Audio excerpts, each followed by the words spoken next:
చంద్రబాబు పేదల వ్యతిరేకి. చంద్రబాబుది పెత్తందారీ మనస్తత్వం. అంతేకాదు, పేదల వ్యతిరేక బుద్ధి. ఏపీలో పెత్తందారీ భావజాలానికి పేదల ప్రభుత్వమైన జగనన్న ప్రభుత్వానికి మధ్య యుద్ధం జరుగుతోంది. ఈ యుద్ధంలో పేదవాడి గుండె చప్పుడుగా, పేదవాడికి అండగా మన జగనన్న నిలబడితే పెత్తందార్ల వైపు చంద్రబాబు నిలబడ్డారు. చంద్రబాబు హయాంలో విలువైన సంక్షేమ పథకాలకు కోతపెట్టి అమరావతి గ్రాఫిక్స్ వైపు ఆ నిధులను మళ్లించి తన బినామీలైన పెత్తందారుల జేబులు నింపారు. రాష్ట్రంలో 80% ఉన్న పేద మధ్యతరగతి ప్రజల పరిస్థితి ఏమిటని ఏ రోజూ ఆలోచించలేదు. కేవలం పెత్తందార్ల కోసమే లక్షల కోట్లతో రాజధాని నిర్మించాలనుకున్నారు.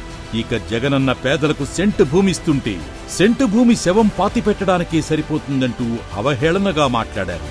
మన రాష్ట్రానికి పట్టిన శని వదలాలంటే మే 13న జరిగే ఎన్నికల్లో ప్రతి ఒక్కరూ 2 ఓట్లు ఫ్యాన్ గుర్తుపై వెయ్యాలి.